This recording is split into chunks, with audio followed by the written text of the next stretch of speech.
Bonjour, aujourd'hui nous célébrons la fête de Saint Antoine de Padoue, prêtre franciscain et docteur de l'Église. Prédicateur et confesseur infatigable, Saint Antoine conjuguait vie apostolique et période de retraite dans la solitude, avec l'amour du prochain et de Dieu.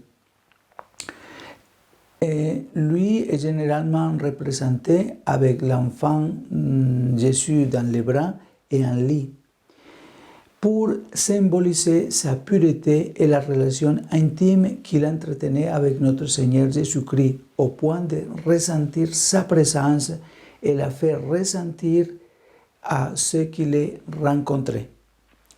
Aujourd'hui, comme pilule, on peut tout demander à Dieu, tout expliquer, tout lui dire. Dans la prière, nous pouvons nous adresser à Dieu comme nous nous adressons à notre père ou à notre mère, car en principe, nos parents doivent nous protéger et même se sacrifier pour aider leurs enfants à réussir. Dieu est un père immensément bon. Ce n'est pas un juge ou un patron qui nous maltraite. Le christianisme a banni du lien avec Dieu tout rapport féodal d'oppression. Dans le patrimoine de notre foi, ne sont pas présentes des expressions comme assujettissement, esclavage ou vassalité, mais les termes comme alliance, amitié, promesse, communion, proximité. Dans son long discours d'adieu aux disciples, Jésus dit cela. Je ne vous appelle plus serviteur, car le serviteur ignore ce que fait son maître. Je vous appelle ami, car tout ce que j'ai promis de mon Père, je vous le fais connaître. Ce n'est pas vous qui m'avez choisi, mais c'est moi qui vous ai choisi et vous ai institué comme pour que vous alliez et portiez des fruits et un fruit qui demeure.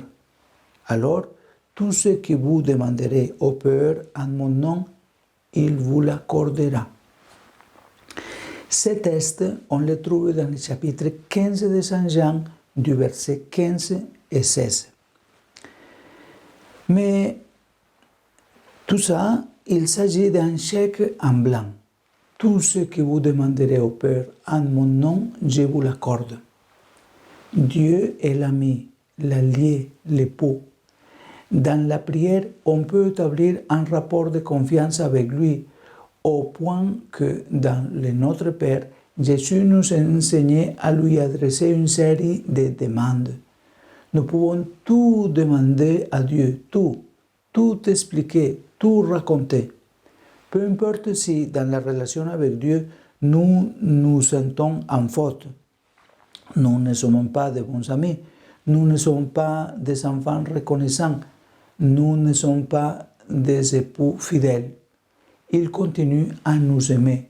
C'est ce que Jésus démontre définitivement lors de la dernière scène quand il dit « Cette coupe est la nouvelle alliance en mon sang qui va être versée pour vous. » Dans ce geste, Jésus anticipe au cénacle le mystère de la croix.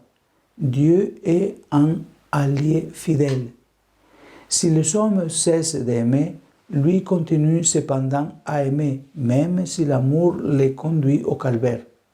Dieu est toujours près de la porte de notre cœur et il attend que nous lui ouvrions. Et parfois, il frappe notre cœur, mais il n'est pas envahissant, il attend.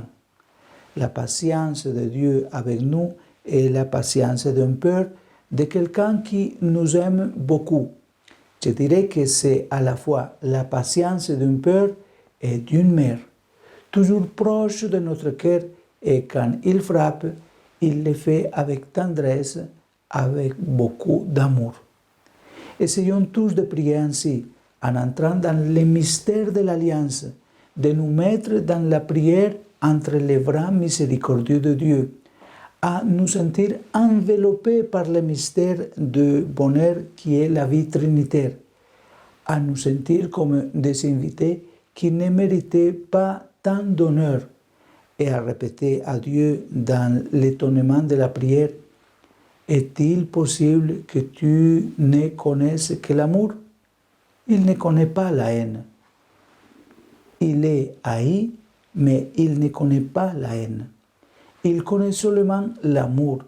Voilà quel est le Dieu que nous prions. C'est le cœur incandescent de toute prière chrétienne. Le Dieu d'amour, notre Père, qui nous attend et nous accompagne. C'est vers ce Dieu d'amour que nous présente notre Seigneur Jésus-Christ, que nous nous tournons toujours avec confiance dans notre prière.